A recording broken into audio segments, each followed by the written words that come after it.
বিদেশে থাকা বাংলাদেশের অর্থ ফেরত আনতে একের পর এক সফলতার মুখ দেখছে ড ইউনূসের অন্তর্বর্তীকালীন সরকার। রিজার্ভ থেকে হাসিনার চুরি করা $20 মিলিয়ন ৮০% ইতোমধ্যে দেশে ফেরত এসেছে। জোর প্রচেষ্টা চালানো হচ্ছে এদেশ থেকে পাচার হওয়া $25 বিলিয়ন ফেরত আনার। তবে এবার নতুন উৎস থেকে অর্থ পাওয়ার খোঁজ মিলেছে। পাকিস্তানে থাকা $4.52 বিলিয়ন সম্পদ ফেরত আনার উদ্যোগ নিচ্ছে ড ইউনূস। পাকিস্তান সরকারের কাছে কিসের অর্থ পাবে বাংলাদেশ? ড ইউনূস কি পারবে এই অর্থ ফেরত আনতে, নাকি নিজের ক্ষমতাকে সুসংহত করতে বিভিন্ন উদ্ভট কথাবার্তা শোনাচ্ছে ইউনূসের সরকার? এসব অতি গুরুত্বপূর্ণ বিষয়ে আলোচনা করব আমাদের আজকের ভিডিওতে। বিস্তারিত জানতে ভিডিওটি 1 সেকেন্ডও না টেনে শেষ পর্যন্ত দেখতে থাকুন। 1971 সালের আগে অবিভক্ত পাকিস্তানের সম্পদ থেকে ন্যায্য হিস্সা হিসেবে $4.52 বিলিয়ন আর্থিক দাবি আনুষ্ঠানিকভাবে উত্থাপন করতে যাচ্ছে বাংলাদেশ। টাকায় যা প্রায় 55,000 কোটি টাকা। এ দাবির মধ্যে রয়েছে তহবিল, প্রভিডেন্ট ফান্ড এবং সঞ্চয়পত্রসহ বিভিন্ন খাতের অর্থ। দীর্ঘ 15 বছর পর দুই দেশের মধ্যে প্রথমবারের মতো অনুষ্ঠিত হতে যাওয়া পররাষ্ট্র সচিব পর্যায়ের বৈঠকে এই দাবি আনুষ্ঠানিকভাবে উত্থাপন করা হবে। বৈঠকটি আগামী 17 এপ্রিল ঢাকায় অনুষ্ঠিত হওয়ার কথা রয়েছে। পররাষ্ট্র মন্ত্রণালয়ের কর্মকর্তাদের মতে এই দাবির মধ্যে সবচেয়ে গুরুত্বপূর্ণ একটি অংশ হল 1970 সালের ভোলা ঘূর্ণিঝড়ের পর তৎকালীন পূর্ব পাকিস্তানের জন্য পাঠানো $2 বিলিয়ন বৈদেশিক সহায়তা। কর্মকর্তারা জানান, এই অর্থ স্টেট ব্যাংক অব পাকিস্তানের ঢাকা শাখায় থাকলেও মুক্তিযুদ্ধ চলাকালে সম্পূর্ণ অবৈধভাবে এই অর্থ ব্যাংকটির লাহোর শাখায় স্থানান্তর করা হয়। এছাড়াও স্বাধীনতার পর পশ্চিম পাকিস্তানে কর্মরত বহু বাংলাদেশি সরকারি কর্মকর্তা নিজ দেশে ফিরে আসেন, কিন্তু তারা দেখতে পান পাকিস্তান সরকার তাদের জমাকৃত প্রভিডেন্ট ফান্ড ও সঞ্চয়পত্রের অর্থ আর ফেরত দেয়নি। এই অর্থগুলো $4.52 বিলিয়ন মোট দাবির অংশ। বাংলাদেশ ব্যাংক থেকে প্রাপ্ত বিস্তারিত প্রমাণ সংগ্রহ করে পররাষ্ট্র মন্ত্রণালয় এ দাবি উপস্থাপনের জন্য একটি সুসংহত ভিত্তি তৈরি করেছে, যেখানে বকেয়া অর্থের বিভিন্ন উপাদান স্পষ্টভাবে চিহ্নিত করা হয়েছে। এই ইস্যুটি চলতি মাসের শেষ দিকে ঢাকায় অনুষ্ঠিত দুই দেশের পররাষ্ট্রমন্ত্রী পর্যায়ের বৈঠকেও আলোচনায় আসতে পারে বলে ধারণা করা হচ্ছে। গত 27 মার্চ পররাষ্ট্র মন্ত্রণালয় বাংলাদেশ ব্যাংকের গভর্নর ও অর্থ বিভাগের সচিবকে এক চিঠি পাঠায়, যেখানে দাবি সংক্রান্ত বাকি থাকা যে কোনো প্রয়োজনীয় নথিপত্র জরুরি ভিত্তিতে পাঠানোর অনুরোধ জানানো হয়। চিঠির একটি অনুলিপি জীবনের কথা চ্যানেলের হাতে এসেছে। বাংলাদেশ ও পাকিস্তানের মধ্যে সর্বশেষ পররাষ্ট্র সচিব পর্যায়ের বৈঠক অনুষ্ঠিত হয়েছিল 2010 সালে হাসিনা সরকারের আমলে। সেবারও ঢাকা অবিভক্ত পাকিস্তানের সম্পদ থেকে ন্যায্য হিস্সা দাবি করে। সেই সঙ্গে 1971 সালের গণহত্যার জন্য আনুষ্ঠানিকভাবে দুঃখ প্রকাশ এবং আটকে পড়া পাকিস্তানিদের স্বদেশে প্রত্যাবর্তনের দাবি জানায়। কিন্তু সেবার প্রেক্ষাপট ছিল ভিন্ন। তাছাড়া পাকিস্তানের থেকে দাবি দেওয়া আদায়ে হাসিনা সরকার পরে আর কোনো উদ্যোগ গ্রহণ করেনি। উল্টো তারা দেশটির সাথে সব ধরনের কূটনৈতিক সম্পর্ক ছিন্ন করে। ফলে প্রাপ্ত অর্থ দেশে ফেরার কোনো সম্ভাবনা তৈরি হয়নি। কিন্তু ইউনূস সরকার ক্ষমতায় এসে পাকিস্তানের সাথে নতুন সম্পর্ক তৈরি করেছেন। ফলে বিশাল এই অর্থ কিছুটা হলেও বাংলাদেশের পাওয়ার সম্ভাবনা তৈরি হয়েছে। বাংলাদেশের পররাষ্ট্র মন্ত্রণালয়ের এক কর্মকর্তা জানান, মুক্তিযুদ্ধ চলাকালে আত্মসাৎ করা $20 কোটি ঘূর্ণিঝড় সাহায্যের অর্থ ফেরতের দাবি বাংলাদেশ দীর্ঘদিন ধরে জানিয়ে আসছে।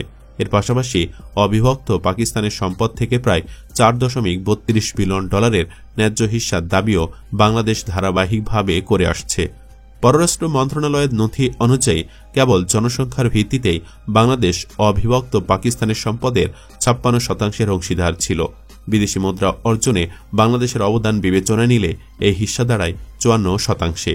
আর যে কোনো সমতার নীতি অনুসরণ করলেও বাংলাদেশ অন্তত 50% দাবি জানাতে পারে। 1971 সালের 16 ডিসেম্বর মুক্তিযুদ্ধ পরবর্তী স্থিতি ভিত্তিক একটি হিসাব করেছিল বাংলাদেশ পরিকল্পনা কমিশন। ওই হিসাব অনুযায়ী তৎকালীন পশ্চিম পাকিস্তান পূর্ব পাকিস্তানি সরকারি কর্মচারীদের প্রভিডেন্ট ফান্ড জমা বাবদ 90 লাখ টাকা আটকে রেখেছিল।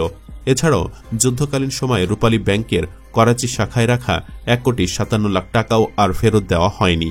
পরবর্তীতে পাকিস্তান ওই অর্থ শেয়ারে রূপান্তর করে রূপালী ব্যাংককে বিষয়টি জানালেও কখনো কোনো লভ্যাংশ দেয়নি।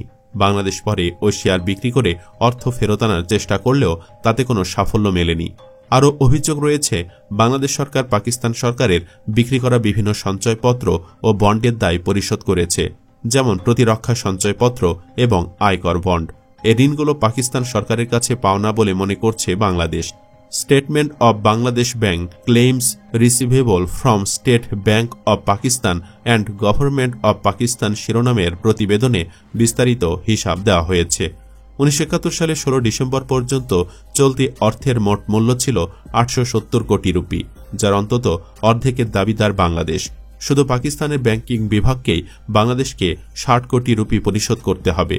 বিস্তারিত হিসাব করলে ক্যাপিটাল পেইড অফের 50% হিসেবে 88 লাখ রুপি, স্ট্যারিটরি ফান্ডসের 50% হিসেবে 22 কোটি রুপি, ব্যালেন্স হেল্ড আউটসাইড পাকিস্তানের 50% হিসেবে 6 কোটি রুপি এবং অন্যান্য অ্যাসেট থেকে 28 কোটি রুপি পাওনা রয়েছে বাংলাদেশের।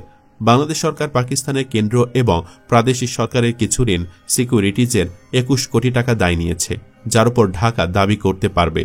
এছাড়াও বাংলাদেশ 1971 সাল পূর্ববর্তী পাকিস্তানের কেন্দ্র এবং প্রাদেশিক সরকার কর্তৃক ইস্যু করা 21 কোটি টাকার ঋণ সিকিউরিটিজের দায়ও গ্রহণ করেছে। এর মধ্যে রয়েছে কেন্দ্রীয় সরকারের ঋণ হিসেবে 14 কোটি টাকা, পূর্ব পাকিস্তান সরকারের ঋণ হিসেবে 3 কোটি টাকা, পশ্চিম পাকিস্তান সরকারের ঋণ হিসেবে 1.15 কোটি টাকা, আন্তর্জাতিক বাণিজ্য ইউনিট বিনিয়োগের বিপরীতে ইস্যু করা সঞ্চয়পত্র হিসেবে 2.46 কোটি টাকা এবং পাকিস্তানি প্রাইস বন্ডের সাথে যুক্ত সঞ্চয়পত্র হিসেবে 7 কোটি টাকা। সব মিলে এই অর্থ প্রায় $5 বিলিয়ন কাছাকাছি। তবে অনেকের দাবি, বাংলাদেশ যদি এই অর্থ সুদে আসলে হিসেব করে তাহলে তা গিয়ে দাঁড়াবে কয়েক শত বিলিয়ন ডলারে। তবে সুদে আসলে নয়।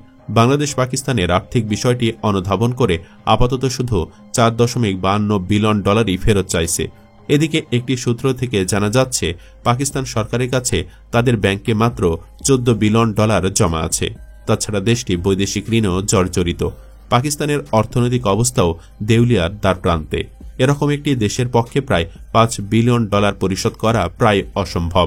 তারপরেও বাংলাদেশ সরকার কিস্তিতে হলেও এই অর্থ নিতে চায়, কারণ এটা বাংলাদেশের প্রাপ্য। পাকিস্তান এই অর্থ দিতে অস্বীকৃতি জানালে বাংলাদেশ আন্তর্জাতিক আদালতের দ্বারস্থ হবে কিনা সে বিষয়ে অবশ্য কোনো মন্তব্য পাওয়া যায়নি। যদিও এই অর্থ পাকিস্তান দিবে কিনা সে বিষয়ে পাকিস্তানি পক্ষ থেকে কোনো ইঙ্গিত পাওয়া যায়নি।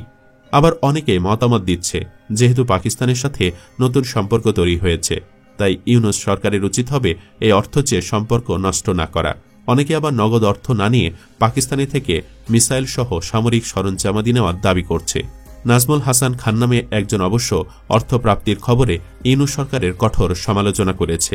তিনি ফেসবুকে লিখেছেন, নতুন নতুন ইস্যু সৃষ্টি করতে না পারলে কি দিয়ে ব্যস্ত রাখা যাবে হুজুকে পার্টির লোকজনকে, হোক সেটা ঢাহা মিথ্যা কিংবা গুজব, ওরা তো সবই তো খায়।